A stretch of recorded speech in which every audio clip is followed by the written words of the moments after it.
হ্যাঁ, ভাবতেছেন কি এগুলা কি সন্দেশ নাকি মিষ্টি? এটা সন্দেশও না, মিষ্টিও না। এটা কিন্তু বুটের হালুয়া।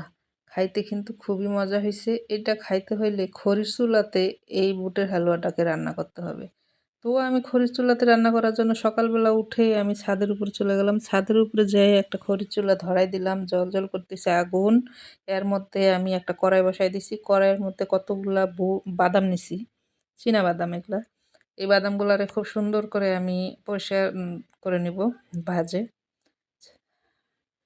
আর দেখতে পাচ্তেছেন সকালবেলার ওয়েদারটা খুবই সুন্দর, চারপাশের আবহাওয়া খুব সুন্দর। ছাদের উপরে আমি রান্না করতেছি। এই বাদামগুলাকে এখন আমি ছেনির মধ্যে ঢেলে নিব, ঢেলে এগুলাকে ছাল চামড়া উঠাইয়া পরিষ্কার করে নিব। পরিষ্কার করে নিয়ে আমি এটা এই হালুয়ার মধ্যে দিব।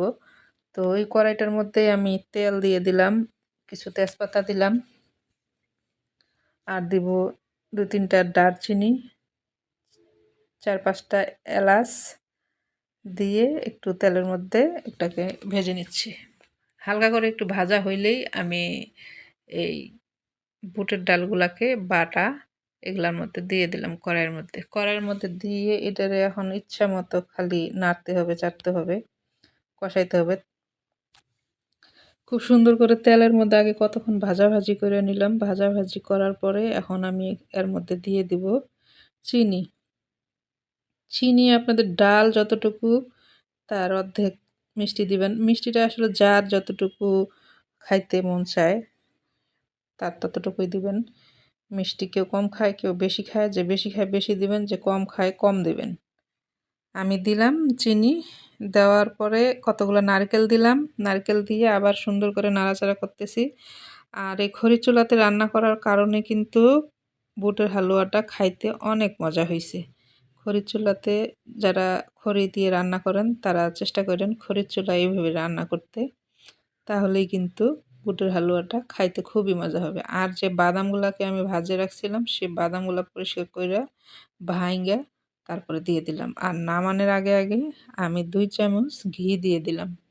এই ঘিটা দিবেন অবশ্যই। ঘিটা দিলে পরে এটা টেস্টটা আরও বেশি বেড়ে যাবে। তারপরে এই ছেনির মধ্যে আরও 1 চামচ ঘি নিলাম, গরম করে একটু নিলাম কয়লার মধ্যেই। গরম করে নিয়ে তারপরে হাত দিয়ে একদম ভালো করে ছেনিটারে একদম ঘি দিয়ে মাইখা একদম চারদিকে ছড়ায়-টড়ায় দিয়ে তারপরে হালুয়াগুলাকে ঢালে দিলাম। ঢেলে দিয়ে তারপরে এই যে চাকু দিয়ে সুন্দর করে যার মন মতো পিস করে কাইটে নেবেন। আমি আমার মতো করে কাইটে নিছি। দেখতে পাচ্তেছেন অনেক সুন্দর হইছে, অনেক মজা হইছে, খুবই স্বাদ হইছে। ভালো লাগলে এভাবে বানাই খাবেন। আর যদি আমার ভিডিও ভালো লাগে তো লাইক, কমেন্ট, শেয়ার করিয়েন। আর ভালো থাকবেন সবাই। আবার যদি কোনো নতুন ভিডিও নিয়ে আসি তখন আবার আপলোড দিব। এ পর্যন্ত এই ভিডিও থাকলো। আল্লাহ হাফেজ।